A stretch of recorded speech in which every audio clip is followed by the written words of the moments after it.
धन्यवाद सभापती महोदय. सभापती महोदय, नंदुरबार जिल्ह्यातील शहादा तालुक्यातील प्रकाशा हे तीर्थक्षेत्र दक्षिण काशी म्हणून प्रसिद्ध असून शासनाने त्यास ब वर्ग तीर्थक्षेत्राचा दर्जा दिलेला आहे.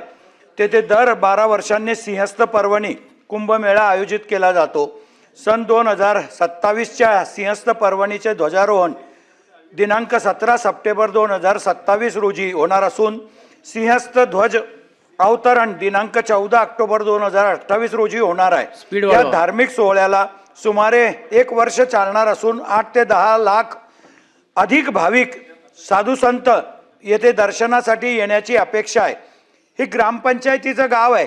अत्यंत अल्प उत्पन्न या गावचं आहे आणि या भव्य सोहळ्यासाठी आवश्यक असलेल्या रस्ते, पाणी पुरवठा, स्वच्छता, आरोग्य, इतर नागरी सुविधांसाठी अद्याप पावेतो निधी उपलब्ध झालेला नाही.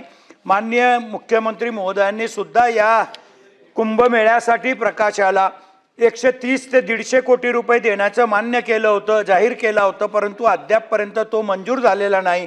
त्यामुळे या प्रकाशा सिंहस्थ पर्वणी 2027 साठी जाहीर केलेला निधी तात्काळ मंजूर करून विकास कामे वेळेत पूर्ण करण्याची मागणी मी या इन्फॉर्मेशनसाठी करत आहे. धन्यवाद सभापती.